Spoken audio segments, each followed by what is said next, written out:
បាទសម្រាប់ពុកម៉ែបងប្អូនអ៊ំពូមីងទាំងអស់គ្នាដែលចង់ចាប់ដើមចំជ្រូកដំបូងណាបាទបងប្អូនមិនទាន់មានលទ្ធភាពខ្ពស់អីបងប្អូនអាចបាទយកគំរូទងជ្រូករបស់យាយតានៅខាងភូមិទាំងរត់ទី2ក្រុមចន្ទត្រីស្រុកកុមារហិចខេត្តស្វាយរៀងបានដូចបងប្អូនឃើញគាត់ធ្វើមកល្មមមិនធំពីអត់ណាបាទចំណាយដើមទុនក៏មិនអស់ច្រើនបានដែរគាត់ធ្វើពីឈើដូចគាត់ទៅវិញហ្នឹងបងប្អូនគាត់ចាក់តែចំណាយហ្នឹងទេហើយអ្វីដែលសំខាន់គ្រប់គ្រងជ្រូកយើងណាបងប្អូន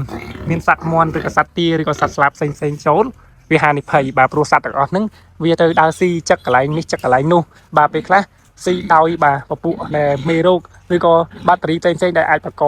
ជំងឺមកដល់ជ្រូកយើងបានកាលណាតែពេលវាស៊ី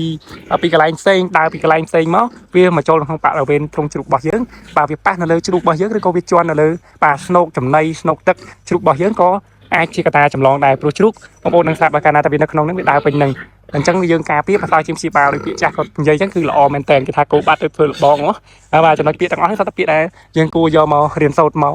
បន្ថែមមកហើយនេះបងប្អូនឃើញតែគាត់ធ្វើតែគាត់ការពារបានល្អកន្លែងនេះតែគាត់ថាពេលថ្ងៃអញ្ចឹង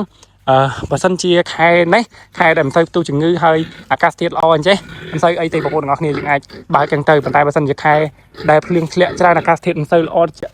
ដៅខ្លាំងហើយផ្ទុះជំងឺច្រើនអញ្ចឹងបងប្អូនអ៊ំពូមីងទាំងអស់គ្នាយើងតម្លាក់បាទស្បៃនេះដើម្បីការពារកុំឲ្យសត្វផ្សេងចូលបានអាហ្នឹងការធ្វើជីវសុវត្ថិភាពហើយខ្ញុំបាទស្ថានបាទជាសត្វដែលបញ្ចប់ការសិក្សានៅសាកលវិទ្យាល័យភូមិន្ទកម្មការដងផ្នែកពេទ្យសត្វហើយខ្ញុំរកថ្ងៃកំពុងតែបាទបន្តសមត្ថភាពរបស់ខ្ញុំទៅលើជំនាញការចិញ្ចឹមសត្វតាមភូមិឃុំពីកន្លែងមួយទៅកន្លែងមួយបងប្អូនបានស្ដាប់ក្នុងវីដេអូជាច្រើនហើយបើខ្ញុំនិយាយបែបពាក្យពេចន៍លើលួសខុសឆ្គងតាមប្រការណាមួយខ្ញុំបាទខាងនេះខ្ញុំការខាងតៃនឹងអភ័យទោសអ៊ំពូមីងទាំងអស់គ្នាផងសូមអរគុណច្រើនបងប្អូនអ៊ំពូមីងសម្រាប់វីដេអូថ្ងៃនេះ